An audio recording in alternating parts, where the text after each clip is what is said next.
Good evening, folks, and welcome to episode number 7 of Logic Fails. Despite nothing interesting happening this week, we're going to try to scrape some content together, so let's get to it.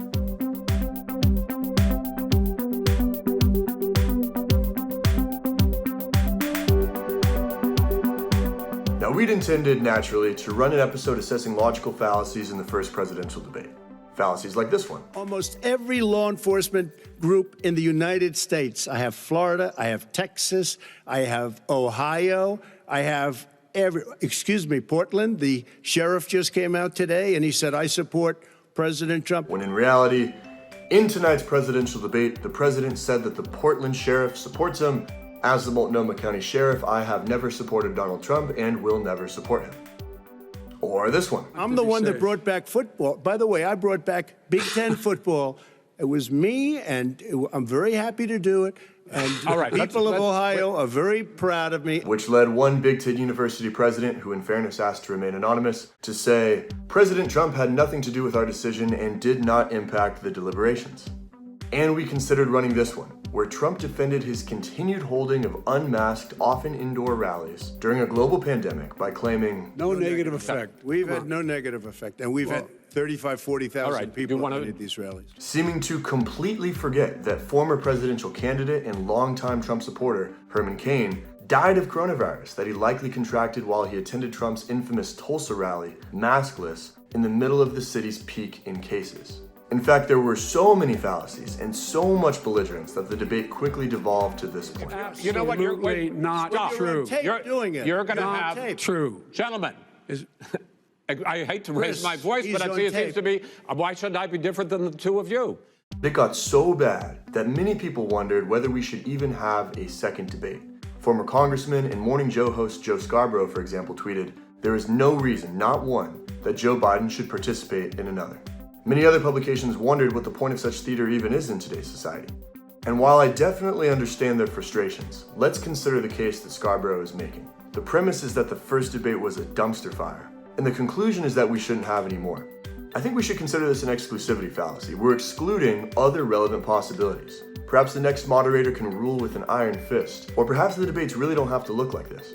There have been countless incredible moments in presidential debate history, such as Bill Clinton in 1992 stepping out to speak to a woman in the audience. Tell me how it's affected you again. You know people who've lost their jobs and lost their homes? And let's bear in mind that this degree of incivility is far from inevitable. It's relatively novel.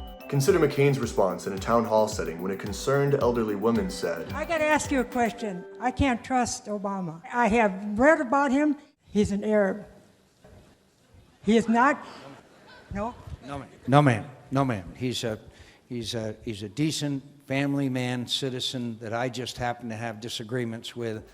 Now, because this argument from Scarborough and other frustrated analysts and pundits excludes the possibility of a course correction in our presidential debates, it's fallacious. But of course, the very biggest news of the past week was that the president contracted coronavirus. In fact, most of the West Wing contracted coronavirus, which is no big surprise because most of the West Wing attended Amy Coney Barrett's nomination ceremony in the White House Rose Garden, with scenes like this one, with hardly a mask in sight, and hugging and generally pretending that there isn't a pandemic, in an effort to project strength as they gear up for a battle with Senate Democrats over a contentious, late-term judicial confirmation.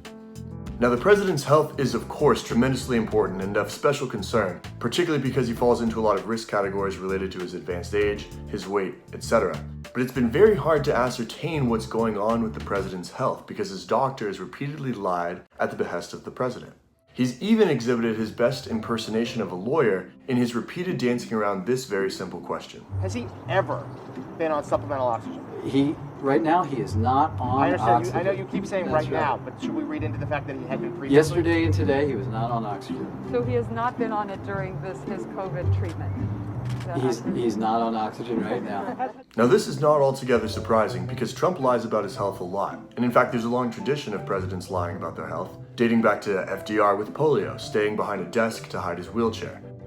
Or Woodrow Wilson with the Spanish flu, having his wife run the country. Even President Bartlett lied to his own chief of staff and to the American people about having multiple sclerosis.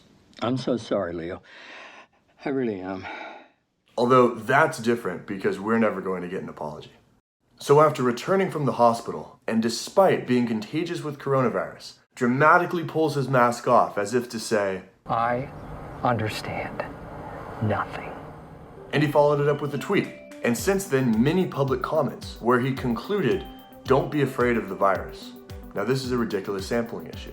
Because in addition to the particulars of his personal physiology and his own good fortune in only contracting a mild case of the virus, it's important to remember that of the roughly 40,000 people who are right now hospitalized with coronavirus, exactly 0 will get access to the care or the exceptional measures that the president received, such as calling the CEO of Regeneron to apply for access to experimental drugs under the compassionate use protocols. Given that, this argument's fallacious. And lastly, we turn to this gem from the vice presidential debate. When I look at their plan that talks about advancing testing, creating new PPE, developing a vaccine, it looks a little bit like plagiarism, which is something Joe Biden knows a little bit about. Now, Pence is referring to legitimate accusations of plagiarism against Joe Biden, both during his time in law school and also during the 1988 presidential campaign. But this argument is so shitty it's literally attracting flies. You can't point to these universal objectives, literally advancing testing, creating personal protective equipment, and developing a vaccine, and then claim that your opponent's pursuit of these same universal objectives amounts to plagiarism. It's so ridiculous that you can't even be surprised that this was Kamala Harris's real closing line after the debate. Now what the hell is my martini? Thank you all so much for tuning in. We've got a lot more to discuss and of course to celebrate next week. See you then.